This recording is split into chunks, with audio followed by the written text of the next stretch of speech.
building the relationship so they don't feel that they have to be a vigilante, that they don't feel like they have to go and protect you to such an extent that there's anger and greed and mistrust and destruction.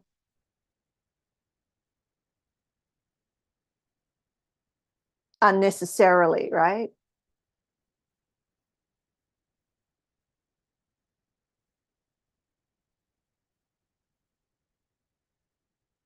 So from all that story, we're really bringing it back around to the understanding of the light and the dark, the love and the fear. And you are.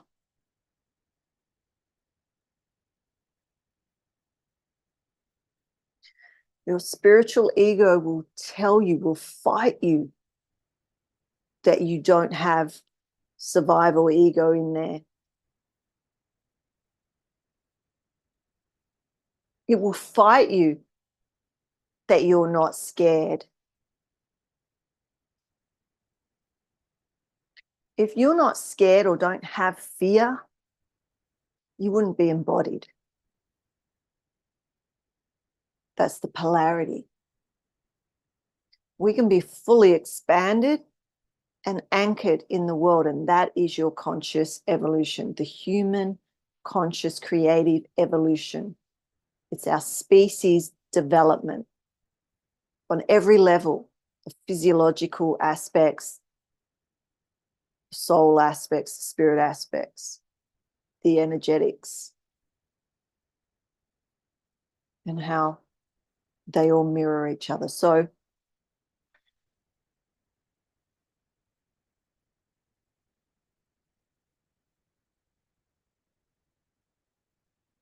if you've wondered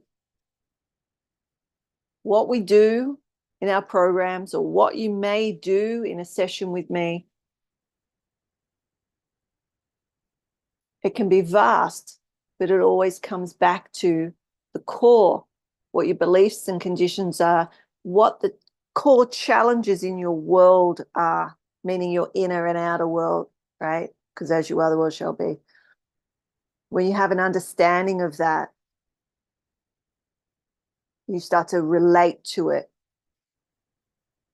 right? You don't have to love it up straight up. I'm sure, most of you don't fully love everybody in your family.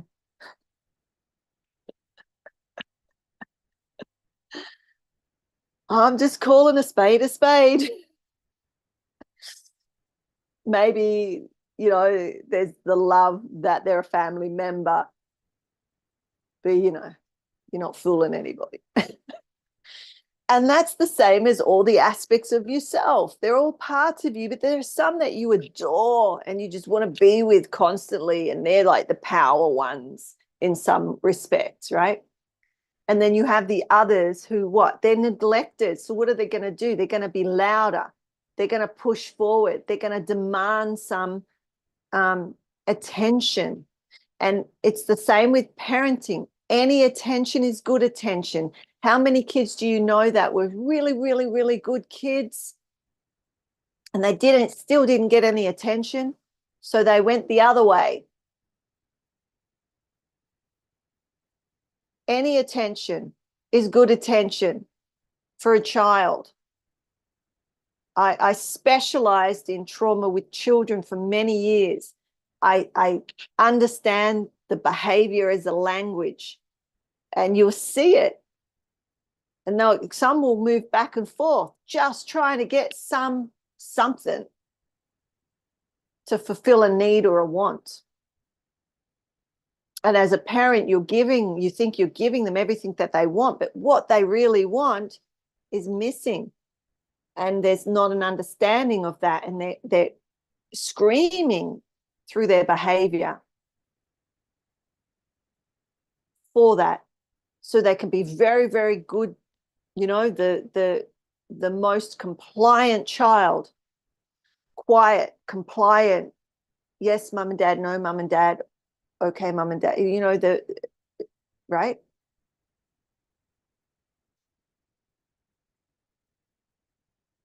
The good girl. the good boy. It's another end of the spectrum. Not the spectrum, but, you know. And then the others that don't listen to you at all. Love and fear. Fear of fear, fear of love. So having a relationship, working out your relationship with aspects of the self assists you. When challenges come, which they will, life is lifing, right? Your capacity and how you navigate that within your system will bring, what's the word?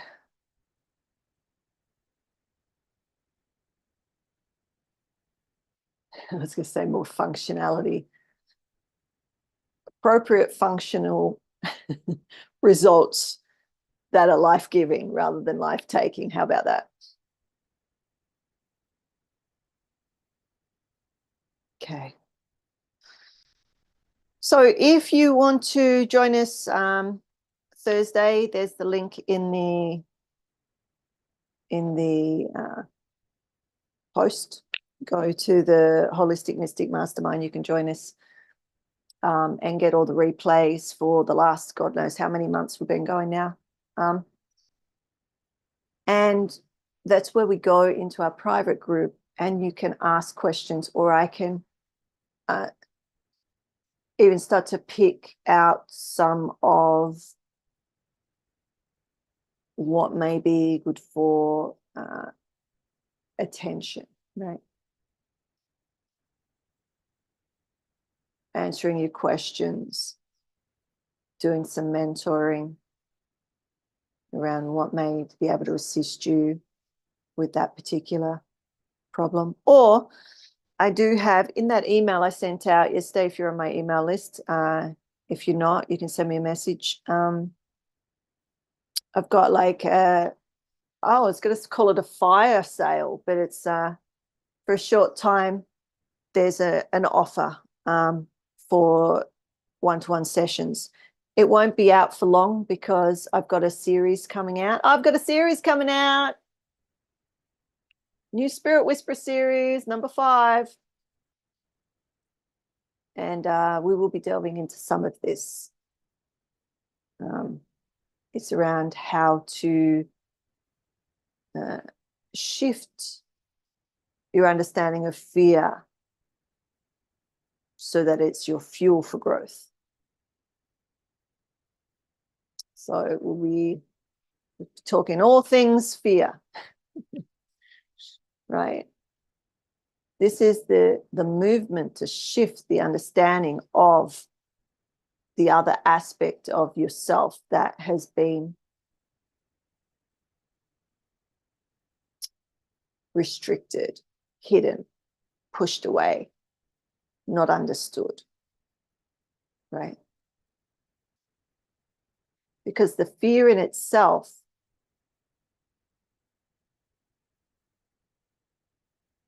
is just like the love in itself. It's not in action. It's the fear of fear or the fear of love that is the actionable spiraling into the shadow of the dark. The dark in itself is just the place that light can be, right? It's the void. It can't harm you. Right? Just like love can't harm you, but the fear of love and the fear of fear is what has the detrimental effects. So use another language.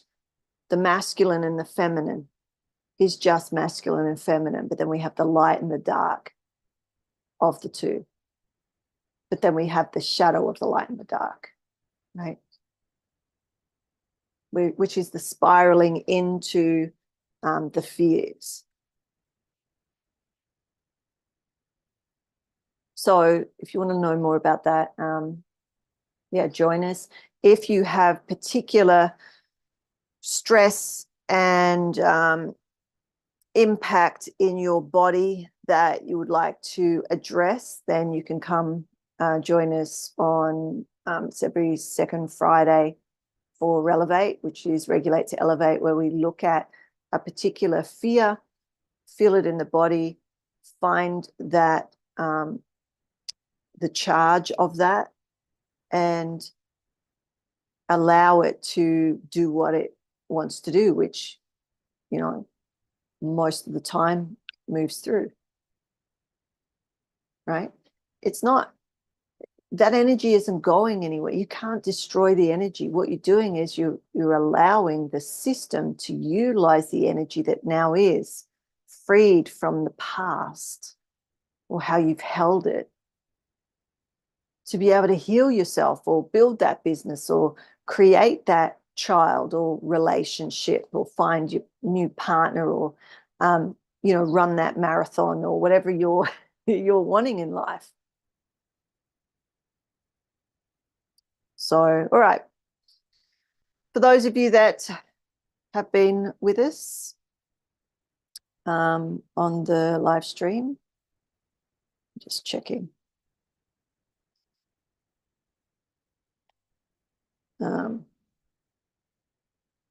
Hello. Beyond Reality. I don't know who that is, but hello. All right, so we're going to finish off the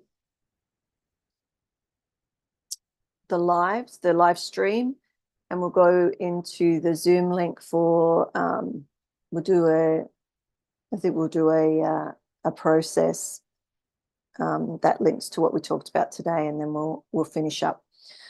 Okay, so thank you for joining us. If you were interested in anything that we talked about, you can connect with me or come back on Thursday. On Thursdays, we're here at 2 p.m. Hawaiian Standard Time. It will say in the post what that is for you, Pacific, Eastern, Australian times and whatnot. So you can check it out and come and join us again and bring some questions if you like.